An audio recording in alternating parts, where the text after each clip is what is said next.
An early morning walk. A single gunshot. And within hours, one of the most powerful healthcare CEOs in America was dead, and a 37-year-old man from Maryland was in handcuffs. But what really happened in the killing of Brian Thompson? And why has this case become one of the most controversial in the country? Hey dear truth seekers, welcome to Behind the Crime, where true crime meets real life. Subscribe and turn on notifications so you never miss a new episode. Let's uncover the truth, one case at a time. Now let's see today's story. Today we're breaking down one of the most talked about and controversial true crime cases in the United States, the killing of UnitedHealthcare CEO Brian Thompson, and the arrest and prosecution of Luigi Mangione, the Maryland man accused of carrying out the attack. This case is complex. It has federal and state elements, legal battles over evidence, a surprising online support movement, and a public debate involving corporate power, mental health, and criminal justice. Here's everything we know so far, factually, clearly, and without speculation. Brian Thompson wasn't just any executive, he was the CEO of UnitedHealthcare, a massive organization with influence across the U.S. healthcare system. He was known in corporate circles for overseeing healthcare plans used by millions of Americans. His position made him a well-recognized figure in business, finance, and government policy discussions. So when the news broke on May 7, 2024, that he had been shot and killed on a Manhattan street early in the morning, the story exploded nationwide. It wasn't just a crime, it was a national headline. The man accused is 37-year-old Luigi Mangione from Maryland. Public records describe him as tech-skilled, quiet, and not known for violence. But after the arrest, investigators claimed he kept personal writings expressing anger toward big corporations, especially within the healthcare and insurance industries. Interestingly, once his name became public, Mangione unexpectedly developed an online following. Thousands of people, some anonymous, some vocal, began portraying him as a victim of corporate power or as someone driven by mental distress rather than criminal intent. His family insists he is not the person prosecutors are describing.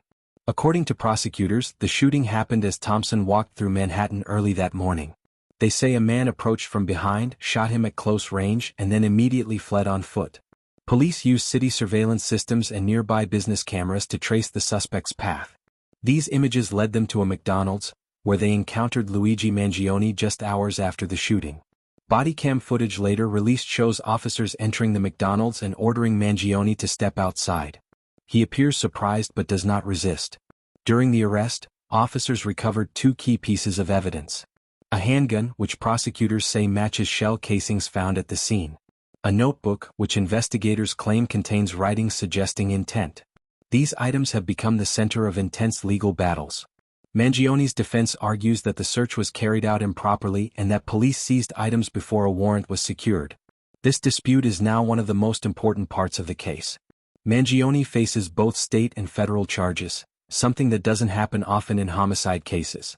Federal charges include murder of a federal health-related executive, use of a firearm in a violent crime, potential eligibility for the federal death penalty.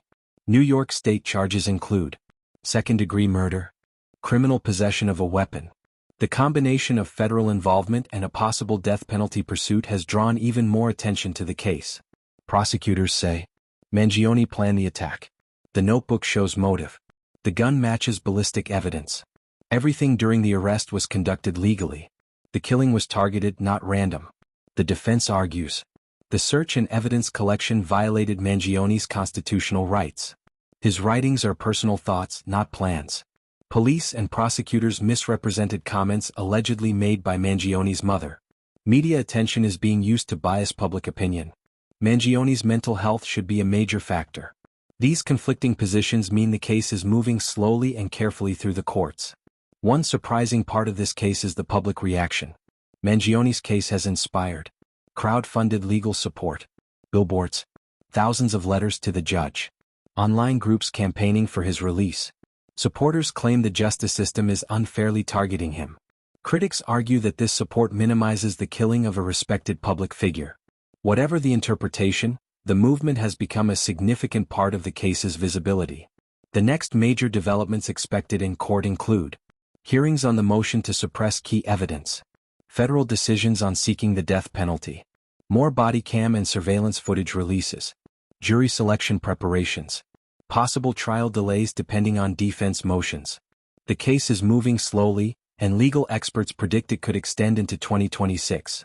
As more court filings come out, the public conversation continues to grow, raising questions about mental health, accountability, corporate influence, and criminal justice fairness.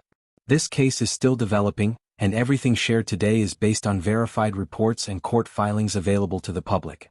If you want updates as the trial progresses, or coverage of other major true crime stories in the U.S., make sure to like, subscribe, and turn on notifications. Thanks for watching.